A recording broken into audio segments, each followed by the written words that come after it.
everyone, in this video we are going to talk about CSS. Now, what is CSS? So, we have been talking about HTML and we have been talking about many languages. Now, what is CSS?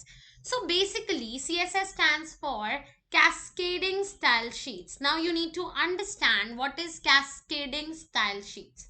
So, basically, how do you cascade a style sheet is actually CSS. It is a simple language that is used to describe the formatting features of a web page.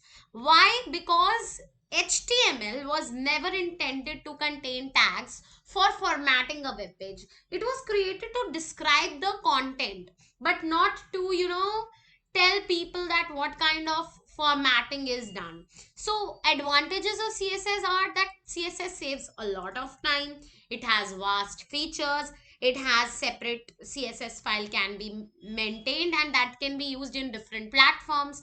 So this is the advantage of CSS. Okay, now let us chart what is a CSS for.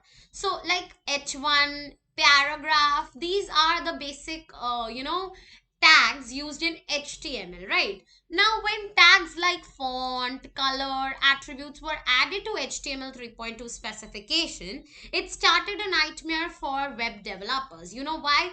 Because development of large websites where fonts and color information were added to every single page became a long and expensive process. Because imagine you want to change a color of a particular thing, so you have to add a font. If you're using HTML, you know this. So to solve this problem, the World Wide Web Consortium, that is W3C, created CSS, which is another language which is used inside an HTML page. So for using CSS, we have few types of CSS. There are three types of CSS mainly. So we are going to talk about them. A CSS rules consist of, first is the selector. Now please, I would like you to see this because this is really important. Let's just take here. This part is the selector. This is the selector part. This is the declaration. This big part is the declaration. This is the selector. Now what does the selector say? Now can you see H1 written over here? Now H1 is the tag which is to be selected, and declaration is going to tell you that what kind of property is to be put. For example, the property is color, then blue, then font. Now properties are actually different from HTML, which we are going to learn in the upcoming videos. But here this part is the selector and this part is the property along with the value. So this is the property, this is the value, this is the property, this is the value here. Okay, this whole is the property. So we have different properties other than HTML. So in HTML we had certain properties like font face. Here we are going to say font face in a different manner. Okay, if we have text, we had text there in body, text, right? So we are going to say color here, not text specifically. So we are going to learn all these, and this is an introduction video of it. So the selector points to the HTML element you want to style, right? Exactly, that's what I said. It is going to be the tag that you want to select. The declaration block contains one or more declarations separated by semicolons. Now, this is the property. It is separated from the value by the colon, and the value is separated from the property by the semicolon. Now this is a major point to remember, because if you do not do this, then your declaration will not work. Okay, now we have each declaration includes a CSS property, name, and a value separated by a colon. So value is separated by a colon from the property, and property is further separated from another value by a semicolon, right? A CSS declaration always ends with a semicolon. Now you have to remember these rules. And declaration blocks are surrounded by curly braces. So curly braces are those curly brackets. Did you notice that it is ending with a semicolon and they have curly brackets, right? Now this is property, and somewhere in between the property there will be this mark, that is the hyphen. Okay, so remember that you're going to have the hyphen and you're going to have the semicolon along with the colon, and also you're going to have that.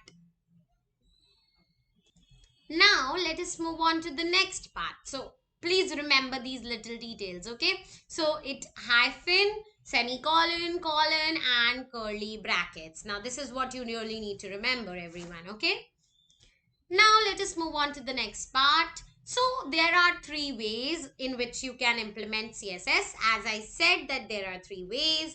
One is your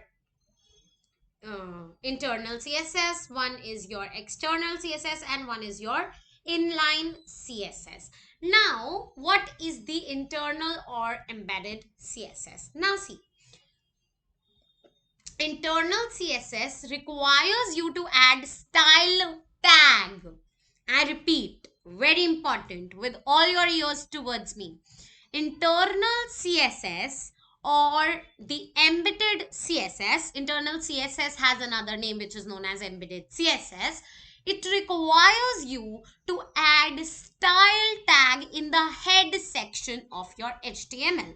It requires you to add your style tag in the head section, as style is added as a head, like style is added as a tag in the head section of your HTML. Okay, this CSS style is an effective method of styling a single page. When you have to style a single page, you can use this.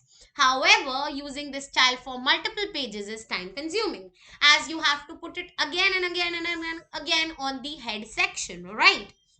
So this is quite time consuming when it comes to multiple pages. But if you have to style a particular web page, then this is the best method of CSS implementation. Okay, now we have, here's how you use internal CSS. So you have to open your HTML page, you have to locate head. Okay, you have to locate your head opening tag, and you have to put the following in your head tag. So we will be doing the practicals in the next video. So you have the head tag, okay, where you write the title. Inside that, you're going to write style type equals to text slash CSS. This is going to remain the same for every time you're using CSS, that is in internal. Okay, every time you using internal CSS, you have to write this. Okay, now firstly you have to add CSS rules on a new line. Here is an example. Body, okay, you write body. Now after putting this, let's just see the code zooming out. So let's just zoom out and let's see the code. So you put this style type CSS in your head tag, then continue in the head tag only. Body, then background hyphen color blue, then close this. Okay, then H1 color red, padding 60, then type close, then closing tag, write the style with a forward slash. Okay, now your HTML file will look like this. So document type HTML. Now you do not have to mention this if you're writing this HTML already. Then you are going to write body background color and your file will appear. Okay, now this is very serious advantages of internal CSS. If you're doing an theory examination, then this must be asked. Since you'll only add the code within the same HTML file if external CSS is also applied. So you are going to, apply whenever you have to, do for one particular it. Now, adding the code to the HTML document can increase the page's size and loading time. Obviously, internal CSS has its own disadvantage as well as its own advantage. So you can go through it. Now let us come to external CSS. Now this is my personal favorite because this allows you to, make more files within less time. You can just apply the formatting to every web page on your computer system. So with external CSS, you link your web pages to an external .css file. So like we save .html file, we are going to save in a similar manner .css file, which can be created by any text editor, notepad++, notepad, any text editor. Okay, This CSS type is more efficient method, especially for styling a large website or creating multiple web pages. By editing one .css file, you can change your entire site at once, because you're going to apply it to one particular web page and then just insert it on another web pages, and tada, you're done. So let's see the steps. So create a new css file, .css file. Then nothing is to be done, just body, background color, all the things you want to put in, and you are done. There is no type of hassle in this one. Okay, now advantages of external css. So we can read this in the head section of your HTML sheet. Add a reference to your external css file right after title tag. Now how do you insert the css file in your HTML sheet? So just go in the head section. See, css is all about head section when it comes to external and internal css. Go to the head section, insert the link of your css file, like you do through the anchor tag. You do through the anchor tag whenever you have to link. Here you are going to do through link rel style sheet, type equals to text slash css href dot style css. Okay, so that's how it's going to work. Now we have some advantages of external CSS. The advantages are, since the CSS code is a separate document, so you have a cleaner structure. That's exactly what I said, that everything is, hassle free. And you can use the same CSS file for multiple pages. Disadvantages, that your pages may not be rendered correctly until the external CSS is loaded, and uploading or linking multiple CSS files can increase sites download time. So it's a little tougher, because you have to link it to different pages. So it's just a little tougher, but it's hassle free, to be honest. Now we have the inline CSS, which is my least favorite, because it takes a lot of time and it's time consuming. Here, the style, you remember the style tag from the first internal CSS? Here in the inline CSS, you're going to use style, but as an attribute, not as a tag. So here the style will be used as an attribute in the HTML tag. Anywhere it can be used, within any tag, like body tag, or maybe h1 tag, or paragraph tag, or xyz, any tag you can use it in. Now this CSS type is not really recommended, as each HTML tag needs to be styled individually. Now this can be helpful for low end creators, those who are not creating those who are not creating bigger web pages, or those who are not creating a bigger websites. These are recommended for learners who are just learning CSS for their personal use. However, inline CSS in some cases may be useful, such as where you don't have access to CSS files, or have to apply styles for a single element only. Right now, I just want to apply it only. I want to apply formatting to the first heading, to the first h1 tag. So I can do it personally in that tag. See, h1, and style here is used as a, yes, attribute. Now, everything remains the same, but the style is used an attribute. So this is how internal CSS, inline CSS works.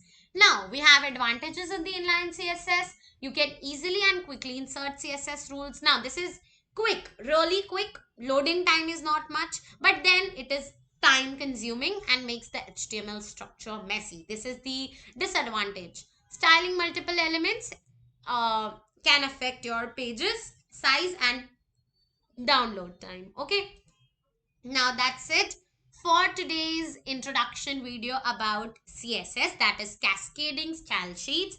In the next video, I will be talking about the properties of CSS, which is very important. Please revise the types of CSS. You have 3 types of CSS: inline, external, and internal. In internal CSS, the things are, the style is used as a tag. In external CSS, you have an .css file, and you use link rel tag in the head section of your HTML page to insert the links. And then you have your inline CSS, which is the least preferable because it requires time, and it is useful when you have to apply character to one particular thing, and in that style is used as an attribute. I hope I made your day a little better and a little informative. Please click the subscribe button. Do post your comments. If you have any comment or if you have any doubt, you can mail me also. Love you all. Thank you so much for watching the video. Give it a big thumbs up. Subscribe to the channel. See you in the next video with CSS properties.